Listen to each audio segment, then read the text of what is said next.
Assalamualaikum warahmatullahi wabarakatuh. Apa kabar anak-anak?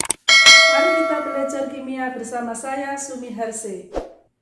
Pada pembelajaran kali ini kita akan membahas senyawa hidrokarbon. Apa itu senyawa hidrokarbon? Kalau kita amati dalam kehidupan sehari-hari, kita selalu mengkonsumsi gula. Gula, rumus senyawanya adalah C12H22O11. Apakah gula termasuk senyawa hidrokarbon? Mari kita amati video berikut ini.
Video yang kalian amati, kalian dapat menyimpulkan apakah itu senyawa hidrokarbon. Senyawa hidrokarbon dari katanya hidro berarti H dan C berarti karbon. Berarti senyawa hidrokarbon adalah senyawa yang mengandung unsur C dan unsur H. Kalian bisa mengambil contoh yang lain dalam kehidupan sehari-hari senyawa hidrokarbon, yaitu grafit, aspal, bensin, LPG, intan. Untuk mengidentifikasi adanya unsur C dan H, maka kita bisa melakukan percobaan identifikasi terhadap atom karbon dan hidrogen. Kita lihat berikut ini. Unsur hidrogen dalam suatu senyawa hidrokarbon dapat diketahui melalui reaksi identifikasi. Caranya adalah sebagai berikut. Alat dan bahan yang digunakan untuk uji identifikasi karbon dan hidrogen dalam senyawa hidrokarbon adalah statif, tabung reaksi, sumbat, spiritus, selang kecil, gelas beker, kertas kobalt 2, gula pasir, air kapur, dan serbuk CuO. Setelah mempersiapkan alat dan bahan, maka alat tersebut kita rangkai seperti pada gambar. Ada tiang statif, Kemudian di bawahnya terdapat spiritus dan ada tabung reaksi, kemudian diberi sumbat dan dihubungkan dengan gelas beker. Cara kerjanya adalah yang pertama, siapkan tabung reaksi dan masukkan 2 sendok gula serta serbuk CuO. Kemudian tutup tabung reaksi dengan sumbat berlubang, lalu pasang pada tiang statif dan bawahnya diberi spiritus. Langkah yang ketiga, isi gelas beker dengan air kapur. Yang keempat, hubungkan tabung reaksi dengan air kapur menggunakan selang kecil, seperti pada gambar. Yang kelima, panaskan tabung reaksi menggunakan pembakar spiritus dengan hati-hati.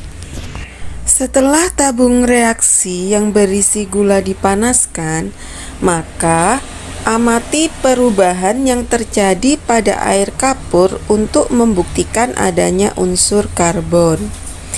Jika air kapur yang awalnya bening berubah menjadi keruh, maka sampel gula yang diuji positif mengandung unsur karbon. Untuk membuktikan adanya hidrogen, ambil kertas kobalt 2 dan letakkan di sekitar tabung reaksi yang terdapat titik-titik air. Jika kertas kobalt 2 yang awalnya berwarna biru berubah warna menjadi merah, maka membuktikan sampel mengandung unsur hidrogen.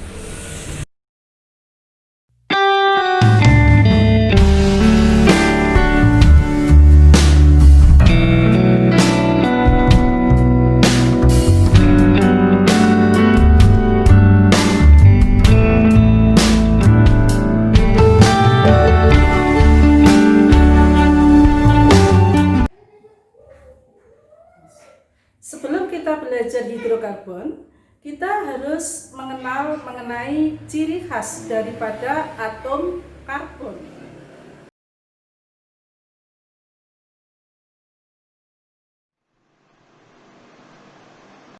Sebelum kita tahu bagaimana itu senyawa hidrokarbon, kita harus tahu dulu kekhasan dari atom karbonnya. Jadi kita review lagi pada kelas 10, yaitu tentang tabel periodik unsur, yaitu bagaimana cara kita mengetahui letak dari unsur yang kita ketahui pada tabel periodik unsur. Mari kita fokus untuk mencari di mana letak karbon. Oke, di situ. Jadi karbon terletak pada golongan 4A, periode 2, dengan nomor atom yaitu 6. Sudah jelaskan pada tabel periodiknya. Nah, tadi kan kita sudah tahu bahwa karbon nomor atomnya adalah 6. Nah, sekarang kita konfigurasikan elektron dari karbon yang memiliki nomor atom 6 itu. Bagaimanakah? Begini. Masih ingat kan pada kelas 10? Nah, jadi elektron valensi dari unsur karbon berapa? 4, betul, dari konfigurasi elektronnya. Elektron valensi adalah elektron pada kulit terluar dari suatu unsur. Nah, sekarang kita gambarkan struktur Lewis dari karbon. Karena dia punya elektron valensi 4, jadi kita buat bulat-bulat hitamnya sebagai elektronnya itu ada 4. Kayak gini, gampang kan? Nah, pertanyaannya adalah, apakah unsur karbon sudah stabil? Jelas belum. Mengapa? Karena dia hanya mempunyai elektron valensi 4. Suatu unsur dikatakan stabil jika dia sudah mencapai kestabilannya, yaitu seperti pada golongan gas mulia, yaitu mencapai aturan duplet atau oktet. Duplet itu dia elektron valensinya menjadi 2, oktet 8. Karena si karbon ini hanya memiliki 4 elektron valensi, berarti dia tidak stabil kan, makanya dia membutuhkan 4 elektron lagi untuk mencapai kestabilannya, yaitu pada aturan oktet. Nah, pada contohnya ini yaitu CH4. Jadi si karbon ini berikatan dengan 4 hidrogen untuk mencapai kestabilannya. Dapat kalian lihat, karbon sudah mencapai kestabilannya, yaitu memiliki elektron valensinya 8. Hidrogen juga dia jadi stabil, yaitu 2 elektron valensinya, dimana karbon mengikuti aturan oktet dan hidrogen mengikuti aturan duplet. Nah, kita ingat lagi tentang ikatan kimia antara karbon dan hidrogen. Ikatan apa yang terjadi? Oke, terjadi ikatan kovalen, yaitu terjadi penggunaan elektron bersama-sama. Di sini yaitu sepasang elektron yang digunakan bersama-sama.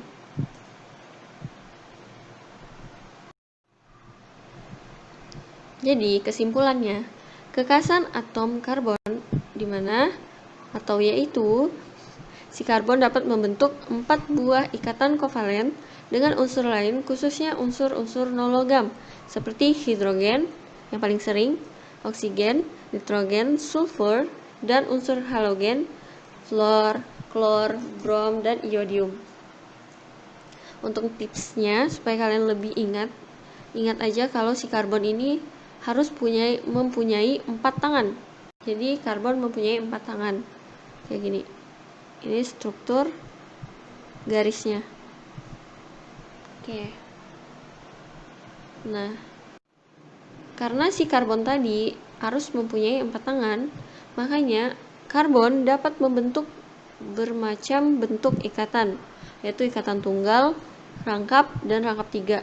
Contohnya ikatan tunggal seperti ini, yaitu terjadi di sini, di lingkarannya dapat kalian lihat, yaitu terjadi penggunaan sepasang elektron bersama-sama antara karbon 1 dan karbon yang kedua itu. Nah, selanjutnya ada bentuk ikatan rangkap, ya kan? Ini penggunaan 2 pasang elektron bersama-sama, sudah jelas pada lingkarannya itu. Lalu pada rangkap 3, bentuk ikatan rangkap 3 itu penggunaan 3 pasang elektron bersama-sama.